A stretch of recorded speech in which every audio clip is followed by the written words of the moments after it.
Okay, coming up into the home stretch, question 100. If an acid with a pKa of 5.3 is in an aqueous solution with a pH of 5.7, what percentage of the acid is present in the acidic form? Now, at first glance, this question seems a little intimidating, but it's really very, very straightforward as long as you can remember Henderson-Hasselbalch. So we talked about Henderson-Hasselbalch in class, and I gave you a very awesome mnemonic to remember it by, and ever since I use the mnemonic, I never have to worry about whether or not I get a positive or a negative in the right place, or whether HA goes on the top or whether HA goes on the bottom. So just to remind you, we're talking about the Henderson-Hasselbalch equation.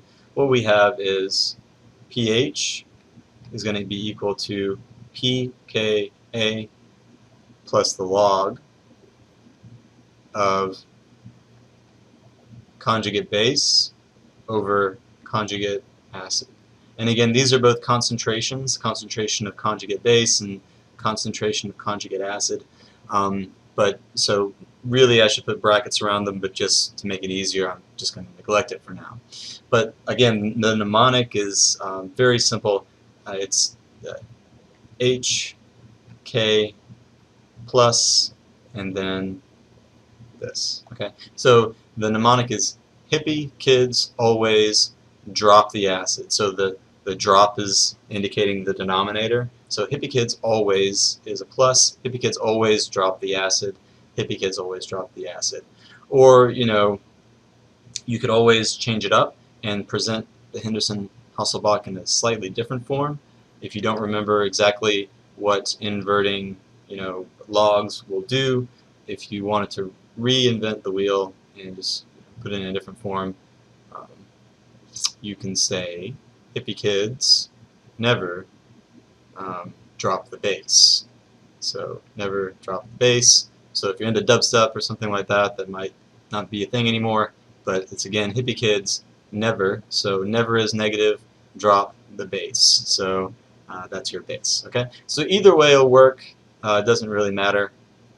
But we have all of the pieces of the puzzle to put into place. So we have pKa of 5.3. We have our pH of 5.7, so we can just go ahead and insert those two values, so pH of 5.7, and then pKa of 5.3, and we have our log, and what percentage of the acid is going to be present in the acidic, or what percentage of the acid will be in the acidic form. So let's go ahead, what we're going to do is end up reducing this down to just get a ratio, and we can convert that to a percent.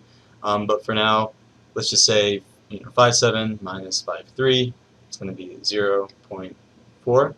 It's going to equal the log of A minus over HA.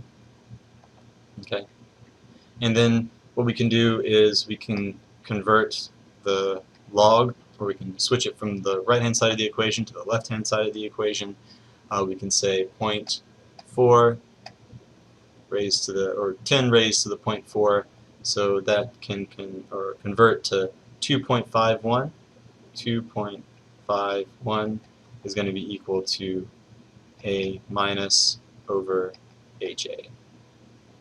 Okay, so what percentage of the acid is present in the actual acidic form? And the good thing I just want to point out is that you actually don't need to know actual concentrations here. It's not really that important because we're taking, remember, we're taking a ratio of deprotonated to protonated. So whether it's whether A minus has 0.25 molar, whether it's 6 molar, whether it's 25 billion molar, it doesn't matter because all we're doing is we're taking a ratio. So don't get hung up too much on having or trying to figure out exactly a concentration because you really don't know.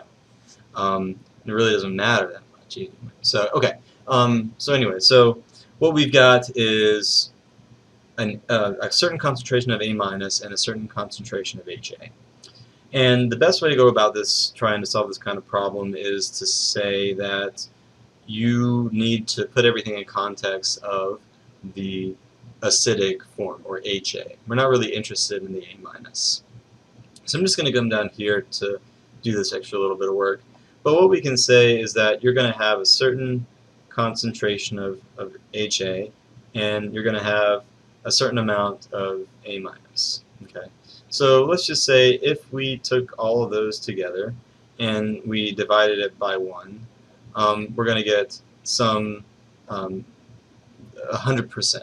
So if we say the total amount is 1, and the summation of HA and A minus is going to be 1, then 1 divided by 1 is going to be 1. So overall, this is pretty simple setup. So what we'll do is just multiply it across, and we'll get HA plus A minus, and that's going to equal 1. Okay, pretty simple. And so now all we have to do is put everything in context of HA. So we'll take A minus, keep it on the left-hand side, and then just subtract HA from the left, put it on the right. So now HA, the total concentration of A minus, is going to be equal to 1 minus HA. Okay, so that's everything in context of A minus. So what we can do now is just switch this guy up top and say, 2.51 is going to be equal to A minus, which we already said is 1 minus HA over HA. Okay, and then we can simplify this even further by saying, 2.51 is going to be equal to 1 over HA minus 1. And then we can simplify it even more by just adding 1 to the left-hand side, so 3.51 is going to be equal to 1 over HA. And then we can figure out the total relative amount of HA by just multiplying through. So HA is going to equal 1 divided by 3.51, and that's going to equal 1 divided by 3.51, 0.284, or 0.285, let's just say, 0.285. Okay, so HA is going to be equal to 0.285. And the way that we set this equation up at the beginning was that we assumed that, doing the summation of HA and A minus, if we added those both together, the total would be 1. So that was just a completely arbitrary designation on our part.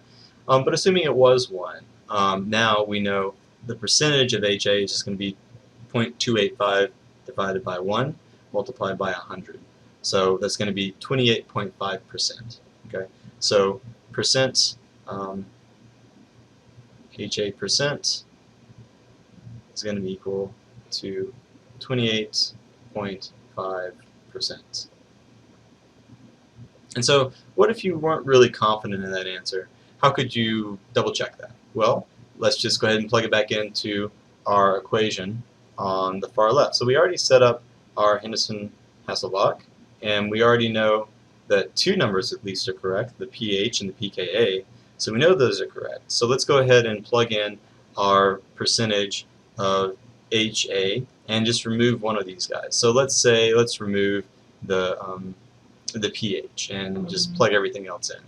So if we did that, we know pH is going to be equal to pKa, which is going to be 5.3, and then we're going to do the log of A minus over HA. So we already know HA is 0.285,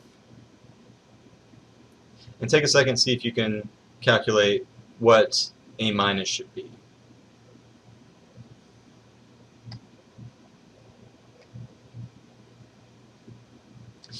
Okay, so again, remember that our total of HA and A minus are going to equal 1 according to our criteria that we set at the very beginning. So it's just going to be 1 minus 0.285, and it's going to be 0.715. So 0.715 is the amount of A minus in solution. Okay, so let's see if we get the correct pH as our answer. So go ahead and pull up the calculator again and do 0.715 divided by 0.285 and that's going to be that, and we'll take the log of that, and then we'll add that to 5.3, and that's going to equal 5.699, or approximately 5.7. So we got the correct answer for our pH. So according to our pH calculation, everything seems to be just fine. pH of 5.7, and that worked out perfectly. Okay? Alright, so let's address the second part of the question. At what pH will 80% of the acid exist in acidic form? So now the way that this question is phrased is basically the way that we double-checked the answer just a second ago. So we know that it's asking us, the variable here is pH. So at what pH will 80% be in the acidic form? So pKa is a constant. It's not going to change at all. So pKa is still 5.3. And let's just say, according to our criteria that the question gave us, we want 80% to be an acid. So let's just say now we're going to have our log of 80% down below, 20% up above. And again, it doesn't really matter that it's a percentage and not a molarity, since it's just a ratio, so it doesn't really matter. So now we'll plug everything in, and we'll do our calculator, pull it over, and so we'll have 20 divided by 80, and then we'll do the log of that, and then we'll add that to 5.3, and that's going to end up equaling 4.69 or 4.7. So 4.7 is going to be our final pH. And so that's the pH that we'll need to have 80% exists in the acidic form. So one thing I want to point out here is that consider our answer before. We had a total acidic percentage of 28.5%. So we had 28% of the acid existing as the acid, existing as a protonated form before. And in this case now, we want to have, a higher percentage existing in the protonated form. So 80% here, about 30% here. So the way that we did that is effectively all we did was we took a pH that was 5.7, relatively acidic, and the way that we made more of the acid exist in the protonated form is just increase the acidity of the solution. So we went from a relatively acidic solution to give you a small amount protonated to an even more acidic solution to yield a higher percent protonated. So this is actually pretty cool. So we can see a direct correlation between pH and pKa, and what that means in terms of how much of your compound is protonated versus deprotonated. So overall, really cool problem.